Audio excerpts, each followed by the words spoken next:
Assalamualaikum warahmatullahi wabarakatuh. Kepada yang terhormat Ibu Hamidah Abdul Somad Elvin Nikmati, MPDI, selaku dosen pengampuh mata kuliah Pendidikan Bahasa Indonesia. Sebelumnya, perkenalkan, nama saya Rizka Izana Safitri, NIM 126205201072, selaku moderator, dan kedua teman saya yaitu Tia Apriliana Putri, NIM 126205201067, dan Tiwi Eka Agustin, NIM 126205201070, selaku anggota. Kami akan membahas materi tentang sumber dan media pembelajaran Bahasa Indonesia MISD. Adapun materi pembahasannya yaitu 1. Pengertian sumber dan media pembelajaran Bahasa Indonesia MISD, dan 2. Jenis sumber dan media pembelajaran Bahasa Indonesia MISD. Baiklah, langsung saja kita kepada pembahasannya. Kepada yang bertugas dipersilahkan. Pengertian sumber dan media pembelajaran Bahasa Indonesia MISD. 1. Pengertian sumber belajar. Sumber belajar atau learning resource adalah semua sumber baik berupa data, orang, metode, media, dan tempat berlangsungnya pembelajaran yang dapat digunakan oleh peserta didik dalam proses belajar, baik secara terpisah maupun secara terkombinasi, sehingga mempermudahkan peserta didik dalam mencapai tujuan belajar atau mencapai kompetensi tertentu.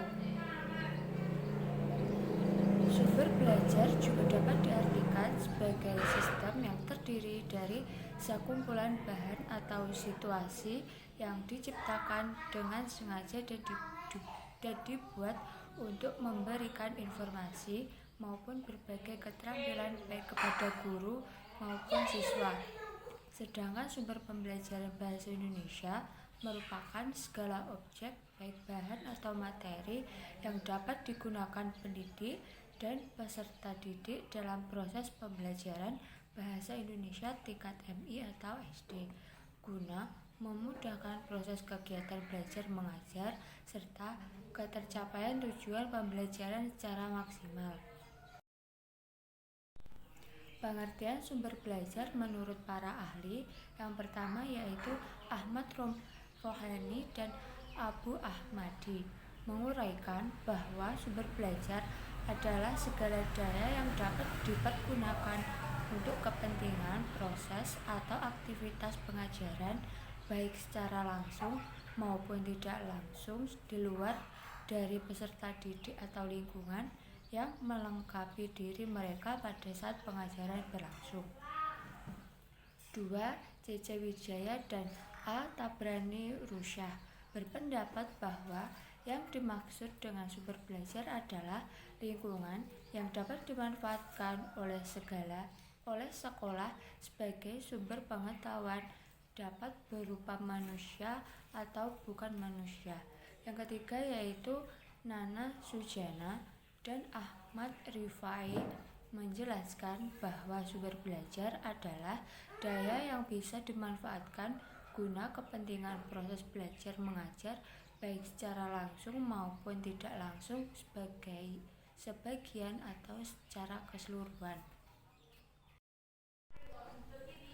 Secara garis besar, sumber belajar memiliki ciri-ciri sebagai berikut. 1. Sumber belajar harus mampu memberikan kekuatan dalam proses belajar mengajar, sehingga tujuan pembelajaran dapat tercapai secara maksimal. 2. Sumber belajar harus mencapai nilai-nilai instruksional edukatif, yaitu dapat mengubah dan membawa perubahan yang sempurna terhadap tingkah laku sesuai tujuan yang ada. 3. Sumber belajar dapat dipergunakan secara sendiri-sendiri atau terpisah, tetapi juga dapat digunakan secara kombinasi atau gabungan. 4. Sumber belajar dapat dibedakan menjadi 2, yaitu sumber belajar yang dirancang atau by design dan sumber belajar yang tinggal pakai atau jadi atau by Antilization. 2. Media pembelajaran. Media berasal dari bahasa Latin medius dan merupakan bentuk jamak dari kata medium yang secara harfiah berarti perantara atau pengantar. Media dapat diartikan sebagai komponen sumber belajar atau wahana fisik yang mengandung materi instruksional di lingkungan peserta didik yang dapat merangsang peserta didik untuk belajar. Dengan demikian dapat disimpulkan bahwa media pembelajaran merupakan alat bantu yang dapat digunakan sebagai pembawa pesan atau bahan pembelajaran, sehingga dapat merangsang perhatian, minat, pikiran, dan perasaan siswa dalam kegiatan pembelajaran untuk mencapai tujuan pembelajaran tertentu. Poin B. Jenis sumber dan media pembelajaran bahasa Indonesia tingkat MI atau SD. Yang pertama, jenis sumber belajar. Banyak ragam dan jenis dari sumber belajar yang dapat digunakan dalam pembelajaran bahasa Indonesia. Sumber belajar terdiri dari dua kategori, yaitu Learning Resources by Design dan Learning Resources by Utilization. Learning Resources by Design adalah sumber belajar yang sengaja dibuat untuk kegiatan belajar. Pembuatan sumber belajar ini disesuaikan dengan tujuan pembelajaran yang ingin dicapai. Contoh dari sumber belajar ini yaitu buku, brosur, video, tab, dan sebagainya. Sedangkan Learning Resources by Utilization adalah sumber belajar yang tidak sengaja dibuat tetapi dapat dimanfaatkan dan dapat mempermudah kegiatan pembelajaran.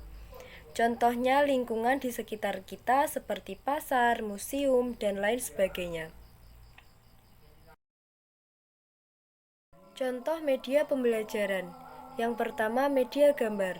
Ciri-ciri media gambar diantaranya yaitu 1. Dapat menyampaikan pesan dan ide tertentu. 2. Memberi kesan yang kuat dan menarik perhatian kesederhanaan, yaitu sederhana dalam warna tetapi memiliki kesan tertentu. Ketiga, merangsang orang melihat untuk ingin mengungkapkan tentang objek-objek dalam gambar. Keempat, berani, dinamis, dan pembuatan gambar hendaknya menunjukkan gerak atau perbuatan.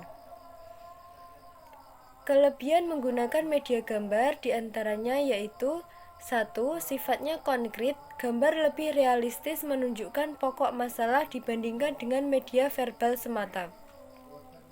2. Gambar dapat mengatasi batasan ruang dan waktu. 3. Media gambar dapat mengatasi keterbatasan pengamatan. 4. Dapat memperjelas suatu masalah dalam bidang apa saja. 5.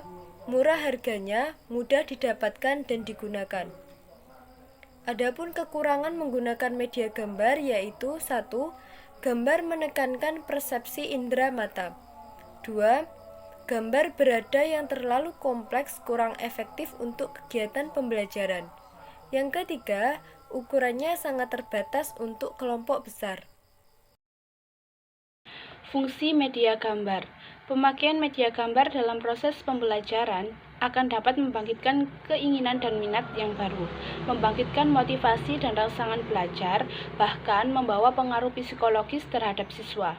Media gambar juga dapat membangkitkan gairah belajar, karena gambar memberi ruang untuk siswa mengembangkan kreativitas dan imajinasinya. Adapun macam-macam media gambar, yaitu 1. Gambar diam, misalnya lukisan, foto, gambar dari majalah. 2. Gambar seri. Dikatakan gambar seri karena gambar satu dengan gambar lainnya memiliki hubungan keruntutan peristiwa. 3. Wall card, berupa gambar, denah atau bagan yang biasanya digantungkan pada dinding. Serta 4. Flashcard, berisi kata-kata dan gambar untuk mengembangkan kosakata. 2. Media permainan. Media pembelajaran bahasa mempunyai 5 macam karakteristik utama, yaitu suara, gerak, gambar, garis, dan tulisan. Media permainan bahasa termasuk dalam kategori media yang terdiri atas paduan suara dan gerak. Sesuai dengan klasifikasi tersebut, Permainan bahasa merupakan kelompok media pembelajaran bahasa yang hanya sesuai untuk dilaksanakan untuk kelas kecil. Media ini merupakan media yang hampir tidak memerlukan hardware, akan tetapi memerlukan aktivitas yang harus dilakukan oleh siswa. Adapun kelebihan dan kekurangan permainan bahasa. Kelebihan permainan bahasa yaitu 1. Permainan bahasa merupakan salah satu media pembelajaran yang berkadar GPSA tinggi. 2. Dapat mengurangi kebosanan siswa dalam proses pembelajaran di kelas. 3. Dengan adanya kompetisi antar siswa dapat menumbuhkan semangat siswa untuk lebih maju. Serta 4. Permainan bahasa dapat membina hubungan kelompok dan mengembangkan kompetensi sosial siswa. Adapun kekurangan permainan bahasa yaitu 1. Jumlah siswa yang terlalu besar menyebabkan kesukaran untuk melibatkan semua siswa dalam permainan. 2. Pelaksanaan permainan bahasa biasanya diikuti gelak tawa dan sorak-sorai siswa, sehingga dapat mengganggu pelaksanaan pembelajaran di kelas yang lainnya. Serta 3. Tidak semua materi dapat dikomunikasikan melalui permainan bahasa. Baiklah, sekian presentasi yang dapat kami sampaikan. Kurang lebihnya kami mohon maaf yang sebesar-besarnya. Terima kasih. Wassalamualaikum warahmatullahi wabarakatuh.